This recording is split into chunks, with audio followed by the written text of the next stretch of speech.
மாதம் முடிய போகுதுல்ல. So first starting இது 26 தான் அந்த எக்ஸ்பைரி ஸ்டார்ட் ஆச்சு. Start of the day 29th August. So at the money sell பண்ணுறோம் மந்த்லியில். ஸோ டிசம்பரில் ஆக்சுவலாக ஆகஸ்ட் வந்துச்சு, டிசம்பர் மார்ச் கூட போகலாம், பட் ஓகே டிசம்பரில் பார்க்கலாம். டிசம்பரில் அட் த மணி ரொம்ப இதாக இருக்கு அது. ஓ சார், டயக்ராம் சரியா இல்லை சார். ப்ரீமியம் ரொம்ப இதாக இருக்கு. செப்டம்பர் போகலாம் சார், பாருங்க. இல்லை இல்லை, செப்டம்பர் நெக்ஸ்ட் மந்த்தில் அது சரியாக வராது. ஏன் அது வர மாட்டேங்குது? ஒரு சில மாதங்கள் அந்த மாதிரி தான் சார் இருக்கு.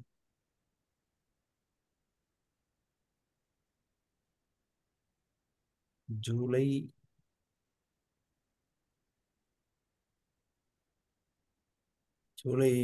ஃப்ரைடே தான் correct. Okay, July 29th August தான் நான் ஓகே. சார் இது மந்த்லி தானே போட போகிறோம், மாதம் முடிய போகுது இல்லை? அப்போ எடுக்கும்போது நீங்கள் ஜூலை இதில் எடுத்துருக்கணும். இல்லை சார் பரவாயில்ல, பட் நம்ம எடுத்தும்போது இப்படி தானே எடுப்போம். அந்த ம். ஒன்றாந்தேதி எடுத்து இப்படி இப்படிதான் தான் சார், எடுப்போம். கமலக்கண்ணன் சார், இப்படிதான் எடுக்கணும். ஓகே. எடுப்போம், பரவாயில்ல. இந்த இந்த இந்த இங்கே தான் இங்கே இருக்கோம் சார், நான் தப்பாக போட்டேன். அடுத்த மணி மாறி நிற்கும். நான் தப்பாக போட்டேன். ஓகே, இல்லை அது ஒரு மாதிரி சென்டராக வர மாதிரி போட்டுட்டீங்க. ஓகே.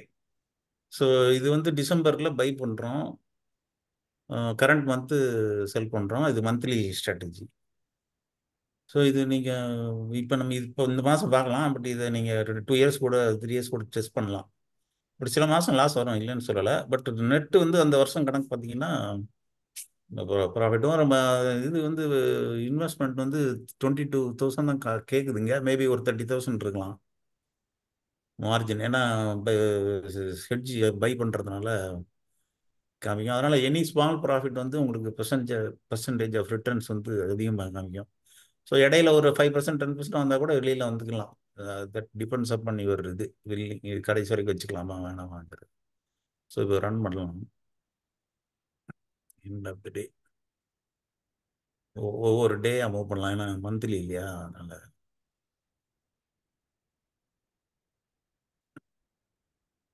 ஸோ இப்போ பார்த்தீங்கன்னா இன்னைக்கு -2%.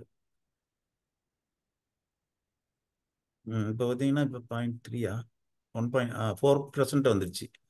இப்போ ஒரு வாரம் முடிஞ்சிருக்கா. 5th அன்னைக்கே பார்த்தீங்கன்னா கிட்டத்தட்ட 3.3% ரிட்டர்ன்ஸ் வந்துச்சு. ஸோ மாதம் எனக்கு 3% 4% போகுதுன்னா முடிச்சுட்டு வந்துட்டே இருக்கலாம், அதுதான்.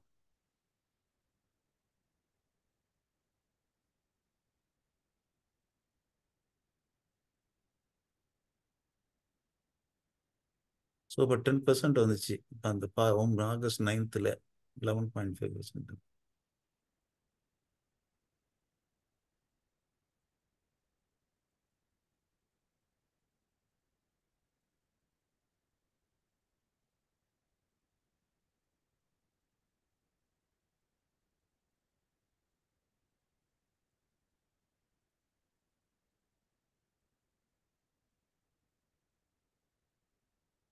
இப்போ மார்க்கெட்டுக்குள்ளே இன்னைக்கு வந்து 22nd இல்லையா இருக்கு. ஸோ இன்னைக்கு வரைக்கும் ஃப்ரைடே வரைக்கும் 11.1% to 3,000 அப்ராக்சிமேட்டாக. ஸோ 14-15% வரைக்கும் போயிட்டு வந்துருக்கு. ஸோ நீங்கள் 10 to 15%க்குள்ளே நான் க்ளோஸ் பண்ணிட்டு வரணும்னா வந்துடலாம். ஸோ இது போட்டு பாருங்கள், 1 or 2 months டெஃபரெட்டாக ரொம்ப. இப்போ டிசம்பர்லாம், நவம்பர் டிசம்பர் 20 இதெல்லாம் ரொம்ப அதிகமாக வந்துருக்கும், மேபி லாஸ் கொஞ்சம் வந்துருக்கும். பட் பொதுவாக வந்து மேக்ஸிமம் 10 months 9 months இந்த ரேஞ்சுக்குள்ளே தான் இருக்கும். அதுவும் நல்ல நல்ல ஒரு 10 to 15% கொடுத்துட்டு அதுக்கப்புறம் எண்ட் ஆஃப் த மந்த்து ஓரமாக வந்துடும். ஸோ நீங்கள் ஓரளவுக்கு டீசென்ட் ப்ராஃபிட் வந்துருச்சு அப்படின்னா வெளியில் வந்துட்டா ஒரு மாதிரி ஒன்றும் ரிஸ்க் இல்லாமல் மார்க்கெட் டைரக்ஷன் எல்லாம் பற்றி கவலைப்படாமல் கன்சிஸ்டண்ட்டாக போட்டு பண்ணலாம். இந்த மாதிரி ஸ்ட்ராட்டஜி இது பேக் டெஸ்ட் பண்ணி பார்த்ததில் ஒரு நல்லா தான் இருக்குது சார். பாருங்கள், நீங்கள் ஸ்டாக் மார்க்கெட் கொஞ்சம் சப்ஸ்கிரைப் பண்ணி பார்த்தீங்கன்னா இது நல்லா இருக்கும். ஸோ இதை தான் அன்னைக்கு அவர்கிட்ட சும்மா கிண்டல் சொன்ன கிண்டல் இது உண்மையிலேயே வருது, நல்லாவே வருது. இப்போ 15 20 அப்படின்னு வந்துட்டு இருந்து 120% வந்துருச்சு. ஒரு 30% லாஸ் வந்தால் கூட பிரச்சனை இல்லைல்ல 2 மாசத்துல.